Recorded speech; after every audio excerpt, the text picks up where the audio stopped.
Thank you, ladies and gentlemen, for joining us once again on the Discipline Therapy podcast with your two hosts, Mr. E.L. Discipline, and with him always, myself, Suhey Sotomayor. We have a special guest caller today for episode 61. I'm not going to get into the title yet because I know you want to do your thing, Mr. E.L. Discipline. We know that you've been anticipating Mhm. season 6. We're also on the major listening platforms, whatever platform of your choosing. We want to give a big shout out, a big thank you to our sponsor, Jam House Music Studio in Lindenhurst. And also remind you guys, if you like the show, give us a thumbs up, comment, share with your friends, and hit that the notification bell because Mr. Eel Discipline has some exciting new things coming up. So, you don't want to What miss that. exciting So. new things. You don't know them? You don't know your own exciting new things? I'm not gonna tell. It's a secret. Anyway. Once again, ladies and gentlemen, we know you're fiends, and what that means is we have a dose of discipline therapy where everything is completely free.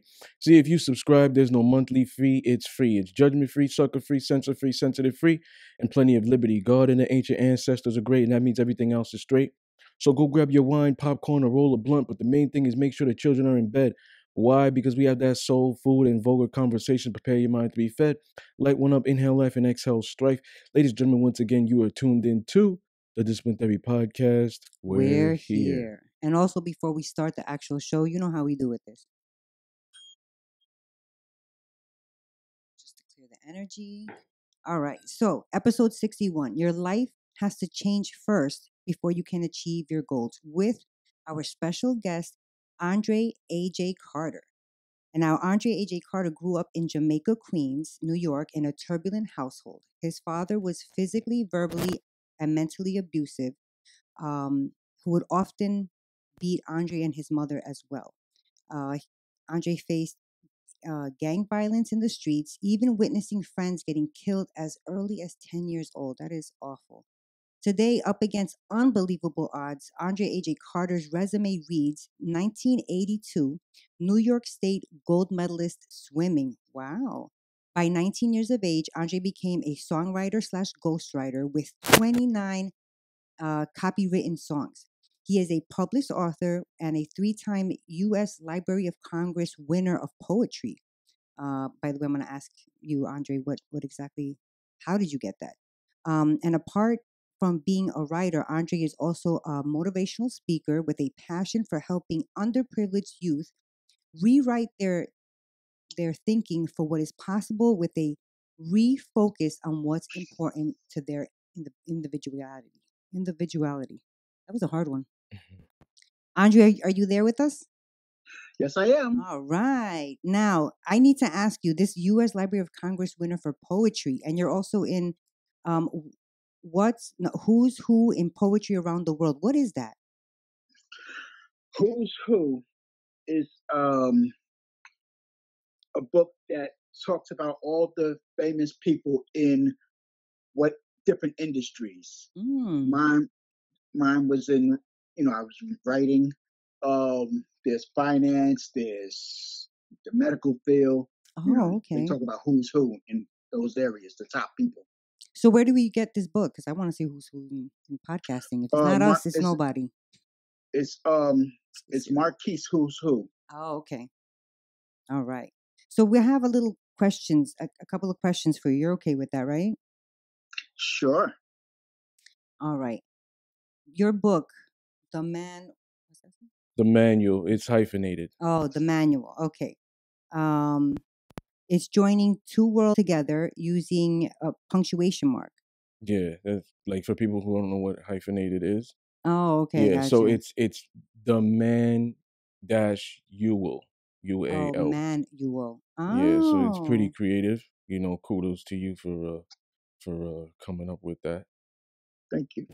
Yeah. so you're also a minister? Yes. So I you're a am. minister, motivational speaker, poet, life coach, and author.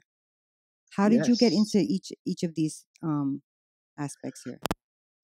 Well, actually, they all have something to do with Each one other? another. Ah, okay. Yes. They all intertwine. Like, my main thing is to have access So the books gave me access to the crowd. You understand? If I had just went out and just started speaking, they'll say, "Oh, who's he?"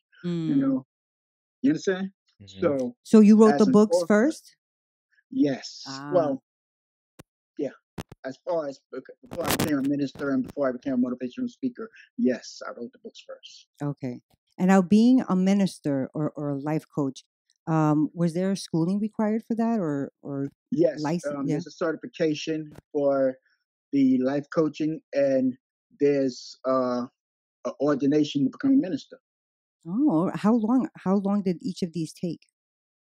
Did you do them Um, together? Like, can you do that? Can you? no, Can no, no, no? no, no. Okay. That's two separate things. Oh, okay. Yes. Each one took about 2 to 3 years. Oh, wow. So 2 3 years Yeah. for the minister, and then 2 3 years for the life coach. Yep. Wow, you did a lot of studying. Um, you Oh said yeah, in I'm always studying. that's good, For right? Because sure. if you think you know everything, you really don't know anything. That's Um, right. you said in an interview that you love helping people, but you weren't getting paid for it. Now you're certified doing what you were already doing. Why do you love helping people? Like, what do you get out of that? What I get out of it is to see people happy, to see people achieve their goals, Mm, Mm. and that to me is like a real high to me. mm, okay, I agree with you. I also enjoy helping people. I used to be in the medical field, so I know how Okay. how it is to want to help others that are in need.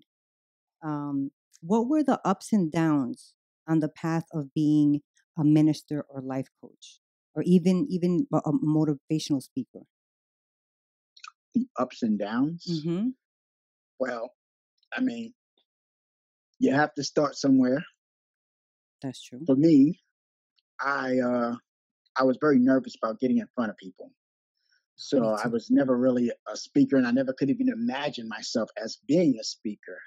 So that was the big hurdle I had to overcome. Mm, Not to worry about what everybody else thought of my speaking because I didn't sound like this one or I didn't sound like that one. mm, Mm. that's good.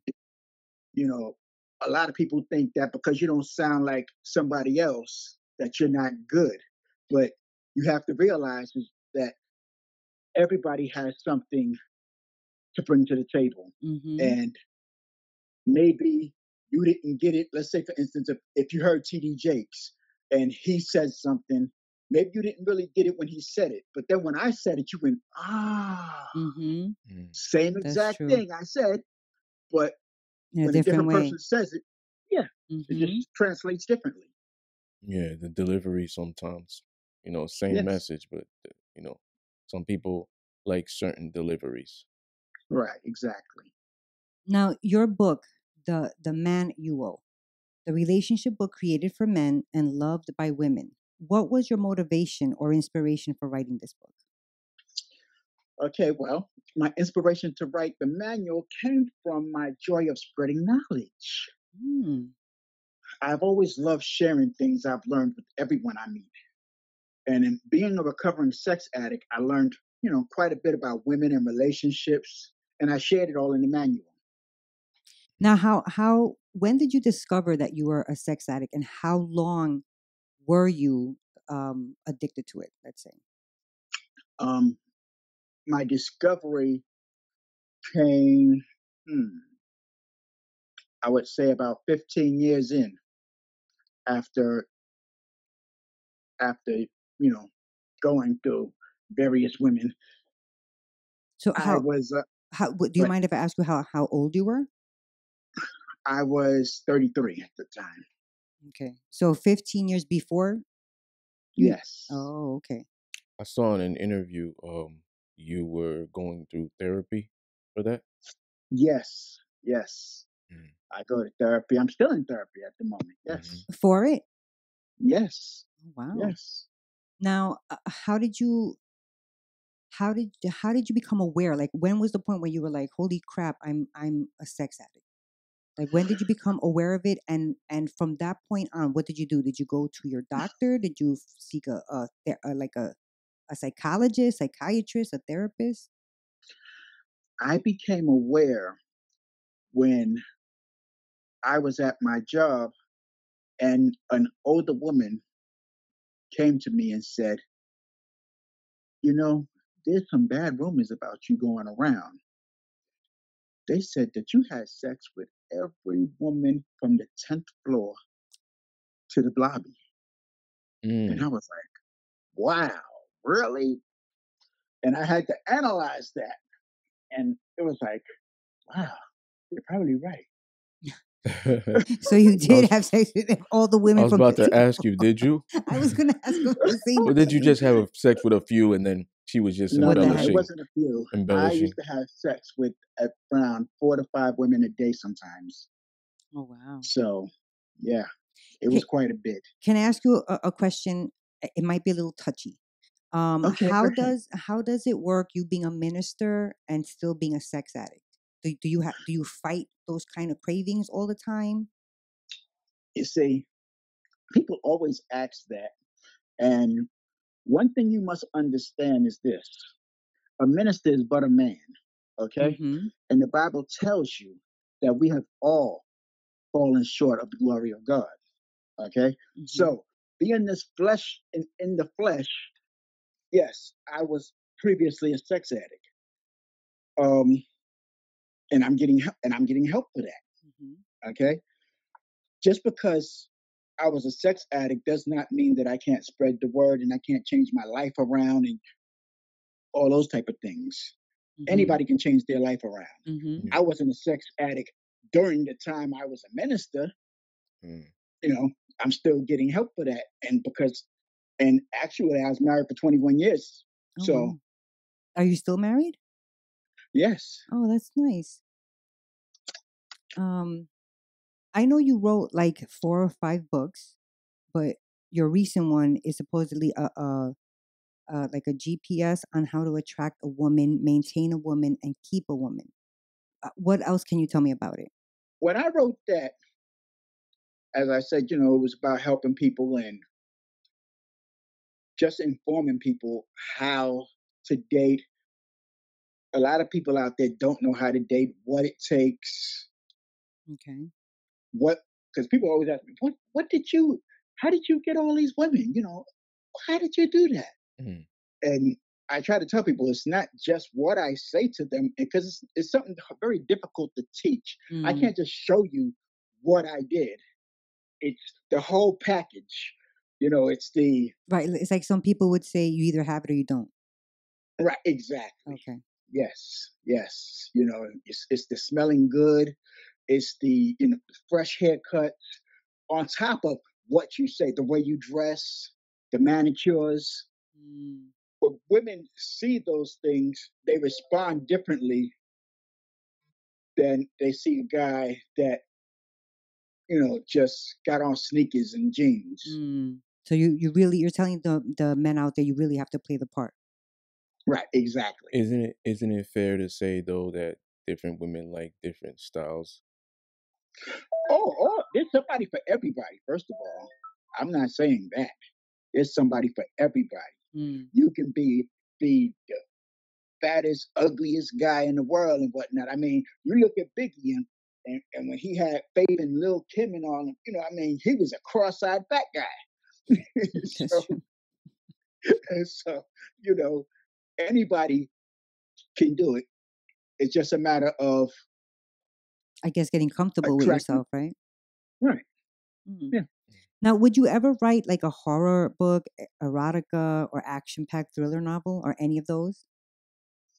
Um, Or do you I like thought normally about. just stick to one genre? I usually stick to one genre, but I have thought about um entering horror. I Mm. never thought about entering erotica because that's leading people down the wrong path, and I definitely wouldn't do Mm. that. Well, I guess it would almost be like an alcoholic being a bartender, right? You don't want to be put Exactly. yourself in those situations, I guess. Right. Mm. Exactly. You have to be careful of the situations you put yourself into. I remember speaking to another fellow author, and she was upset that guys always approach her because she's an erotica. And Mhm. that's just what she writes. It's not what she's about. Right. She's very, very educated, and people don't see that part about her. And what I tried to explain to her is that that's not the part you promote. You promote the erotica. So therefore, what are guys approaching you on? The erotica. If you promoted the fact that, oh, you're educated and you know this or that or whatever, then guys would approach you based on that. Mm. Right, but You I understand? mean, her erotica, I'm assuming, is fictional, no? Some of it, most of it, For her, I guess it would be. I think most people right. who write erotica is fictional. Right, I mean, exactly. with that understanding It's like alone, sorry. wouldn't it be like, you know, it's she's writing a made up story, so why would they see her different? Understand this. People only know what you show them. That's Okay, true. so if you're writing erotica, people think that you know your mind is erotic. Yes, that's Right? true. That is So true, but again, it's a fictional book. Like I don't think, right, I don't think the woman who wrote Harry Potter is a witch. You know what I mean? It's a really great book that she wrote. this is true. I agree But with Andre. Sorry, I know. sorry. I agree with Andre though, I because know. like people are not gonna go in depth that way. We really don't exactly, have a lot of analytic thinkers, critical thinkers out there. People are just gonna assume things. You know what I'm saying? Like Andre says, whatever you put out there and promote, people are seeing that and taking that at face value. You know what I'm saying? right, And they're believing that. Mm. Regardless of, hey, what type of book genre is this? You know what I'm Mm. saying? They don't care unless they go on Amazon and then they go to the description and they see that it's fiction. Mm. You see what I'm saying? But most people are gonna automatically assume and believe, yo, she's putting that out, that's what she's about. He's putting that right, out, that's what he's about. right. Kind of like if you go to the strip club and you see a I don't know stripper, about that. she's up there dancing naked, so you thinking anybody can have her. Yeah. Same thing with porn stars. They're not in love with these guys they haven't, doing these shows with and doing this porn with. So when they step outside, everybody want to have sex with them, thinking it's just that easy. But Now that's not what they're about. that's But that's true. what they showed everybody. That's Mhm. true. Now let me ask you another question. And I'm not saying that you're this, but I want to know what makes you different. Because there have been a plethora of uh, relationship male coaches out there who gave Hmm. away, male secrets and broke guy codes to get women. Why are you laughing, Andre?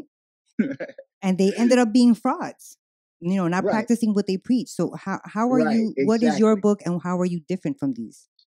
The difference is that my information that I wrote in my book is not coming from secondhand information that like if I were in school or something and I learned this kind of like how a psychologist might go to school and they're telling you what somebody else told them. Mhm. So this is all But so people should take your advice because it's your own, this is all firsthand it's my own Experience. experience. experiences, and these are things that are not theory, they happened, and this is how it happened.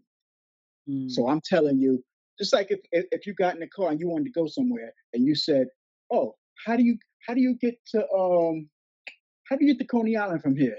Mm. And I told you step by step how to do it, as opposed to you asking somebody else and they say, "I think you can take the F Mm. train, but I'm not sure." Got you. You understand what I'm saying? Mm-hmm. Mhm. Mm-hmm. Or like if you ask somebody how to get to Coney Island, they give you like a map and tell you Right. to figure it out. Okay. Now, in the book, The Manual, you mentioned how to maintain a long lasting relationship. You used analogies like maintaining a car. Communication is key. Now, my question is what about communication? What type of communication do couples need or should be having with one another? Communication, very open communication and very thorough. Mm. Okay, it's not just about talking about what movie you saw or whatever. It's about finding out the deeper things about the person so that you can know how to have a relationship with this person. Because if you ever read Dr. Chapman's book, the five love languages, you'll know that Mm, different people love differently. yes. I was So about if to. I you was going don't to ask you really, that. right, different people love differently. You might have one person that they like the hugs, and you go to the next person with that, and they'll push you away. Why are you Mm-hmm. hugging on me like that? That type of thing. Mm. You have to know exactly What what their they're love. into, Yeah. what kind of person you're dealing with, and that's why the communication is necessary. Mm. Now, have you received backlash from other men about this book? Yeah, I have. Really? Wow. I have, because one guy, I was at a book signing one time, and one guy was going through divorce because of the book, because No way. his wife read it and found out all the things he wasn't doing. Mm. So, So you get a lot of hate mail, huh? I mean, it doesn't happen all the time, but yeah, it happens. So now, how and why did you come up with the title "The Man You Owe"? Basically, what I wrote it for was for men, so that's why it's hyphenated man. And a manual is a book that tells you everything you need to know about Mm-hmm. said situation. Mm-hmm. So that's why the hyphenated word. Mm. Okay. Um. Now, with you being a recovering sex addict, were you polyamorous, or are you No, are you monogamous? Are you do you believe in that type I'm of relationship? monogamous. I'm monogamous at the moment. Okay, I'm monogamous when I'm in love. I'll put it that way to you. Wait, As a you're single person, monogamous when you're in love? yeah, Se- when I'm in love, sexually, emotionally, and psychologically. yes, So when you're not in yes. love, are you still monogamous? Uh, if I'm single, I do what single people do. Got you. So I mean, Got you. I'm not going to sit here and tell you stories. Right, Mm. right. Do you see yourself writing in the next 5 years? I have a couple of books on the way out. So yeah, Oh, I do. I okay. do. So with this recent book, you have 34 chapters. What's your favorite one? Um, I don't really have a particular favorite. When people ask me, I actually enjoyed writing all of it. Okay. Okay. So each chapter were things that, I was really, really interested in. So, but I get a I get flack about each chapter. Somebody has something to say about everything. So it doesn't really matter to me. Don't listen to those people. They're just haters. Exactly. I get church people that tell me, you're not supposed to live together, um, before marriage, this and that or whatever, you know. Now you said you don't have a favorite chapter in this book. Do you have a favorite book that you've written or are writing now? Um, well, once again, they're all favorites, because when I write something, I don't write something that I don't like. I'll Okay. put it that way to you. Mm. Okay. Everything I write, I'm going to enjoy writing. Is there one that resonates more so than the others, book wise? The manual was pretty good. I liked it. Okay. He said, I liked it. I like the manual. Yeah, I like that one. I have another one coming out. Don't regret what you accept. I Oh. really like that one too. And what is that one about, can I ask? That one is about nipping things in the bud and not complaining about the things that you allowed to go on. Mm, okay. Like you'll get women that will tell you, "Oh, my man's beating up on me" or something, and instead of the first time he put his hands on you walking out, you'll hear that these people stayed for years. Mm-hmm. Mm. Wow. So why did you do that? Mm. Right. Why know, do you think they did? it has a lot to do with psychological issues from youth and things of that nature. I mean, Yeah. each person is different, but it's a psychological thing. Mm. What? They're afraid to leave sometimes. Some people are not as independent as they would like you to believe. Mm. They're dependent on this person for whatever it might be. Maybe it's life insurance because of their health. Maybe it's the money. Maybe it's the lifestyle that they live. So You know, whatever he or she is providing, because right? we don't really hear about men getting abused, but it's probably going on. Oh, It's most just definitely. men don't talk about it more as women. No, no, Um, no, they but don't. because what we see in the public and what we hear, we Right, usually hear more about women complaining or saying something about an ex or whatever the past was going on. Mm. right, So exactly. we assume that it's more women. Um, Right.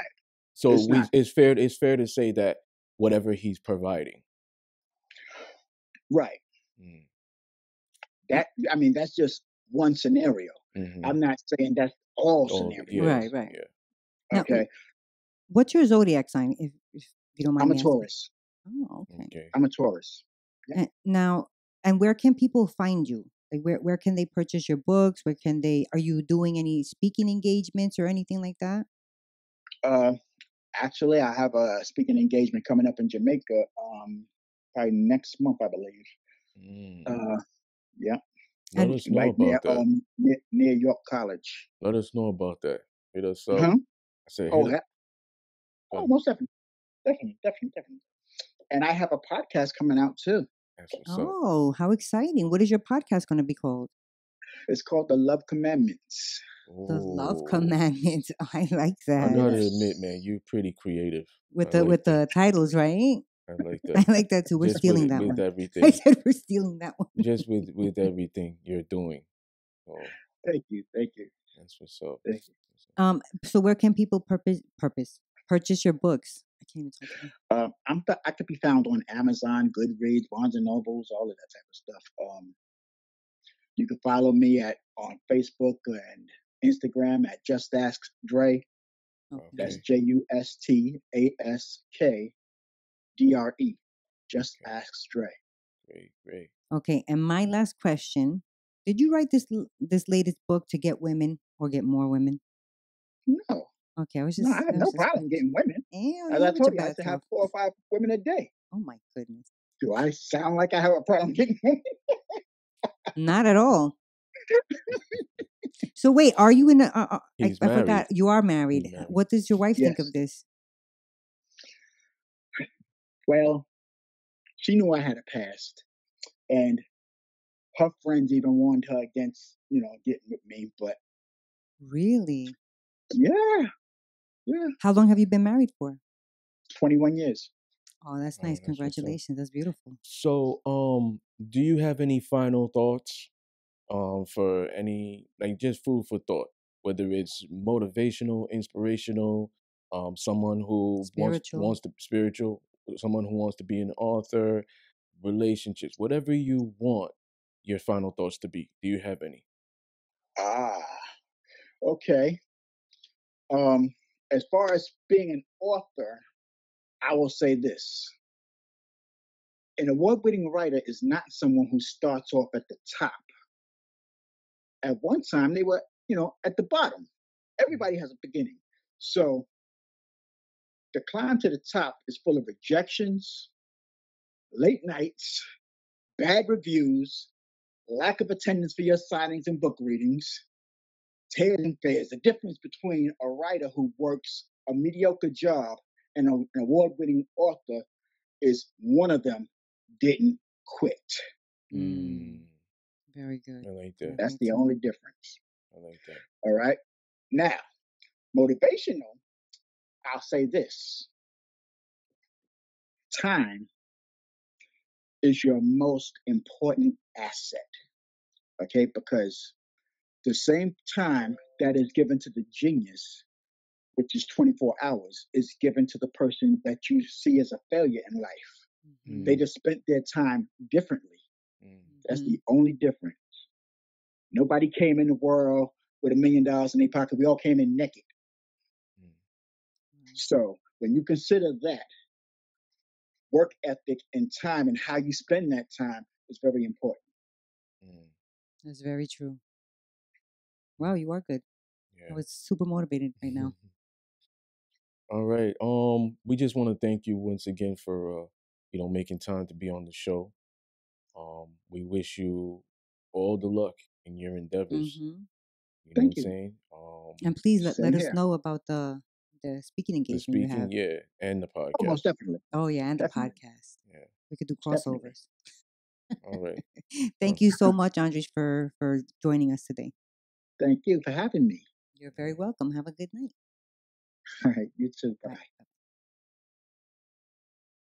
All right. Okay. He was, he was Fucking very hold this interesting. shit, man. You're doing this the next time. You gotta get a fucking better thing. We did have a better thing. Yeah. Man. All right. So I got some bullets I want to read. Okay. Um. Okay. Your life has to change first before you can achieve your goals. I believe in energy and how one's thoughts can affect their life directly. Me too. Having an abundance mindset, positive mindset for the most part, mindset versus a scarcity or negative mindset. Um, that's also, going to affect your life and achieving your goals or not achieving your goals. Mm. Changing nutrition, the way you eat. This allows more creativity to flow. We got to understand that we are we have more water in us Hmm. than anything else. Our body is predominantly water. So when we are switching our diet to alkaline, vegan, Even fasting helps. yes, implementing more water in our body, it allows us to replenish and Hmm. be free. So, for example, fruits, vegetables. I'm going to talk about this in another show. Hmm. Fruits, vegetables are like 80 to 95% water. So, you know, you like I always urge people to try this, right? Let's say you just eat fast food every day.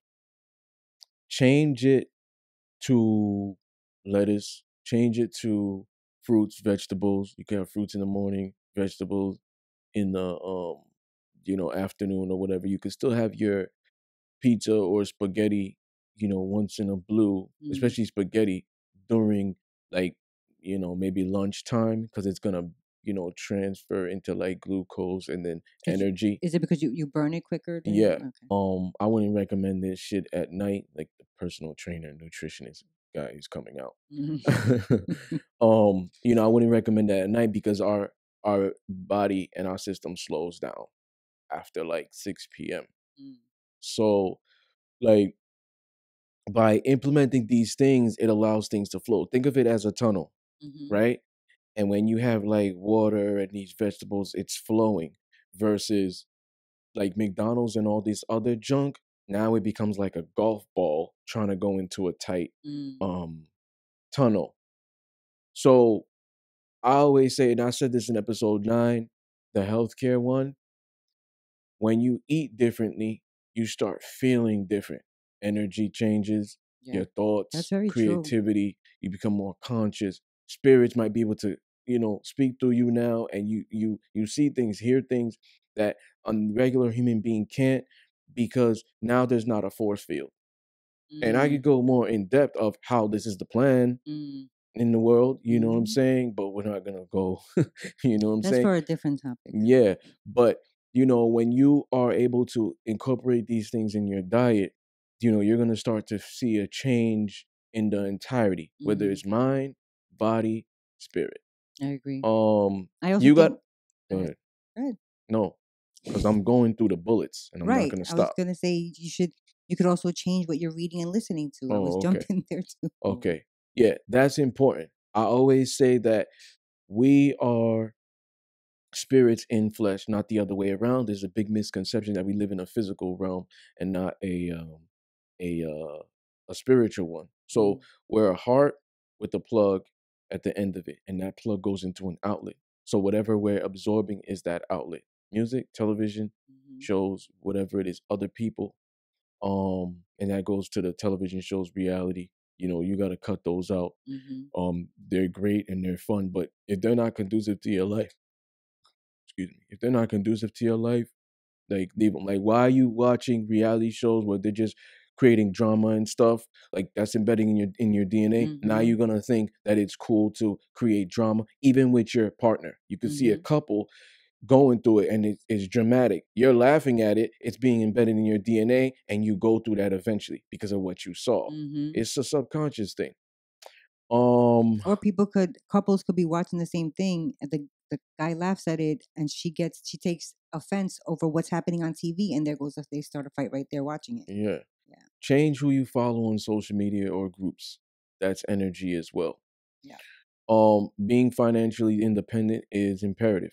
I say this because when you want luxury, you might get into like a lot of debt because of it. For Mhm. example, a single mother or father already has a mortgage, then he or she gets a fancy car with the car note as well. They work 60 plus hours a week for someone else or their company while killing themselves to pay their bills. This could make them become exhausted and then they can't achieve their goals, do what they want to do outside of their career and more.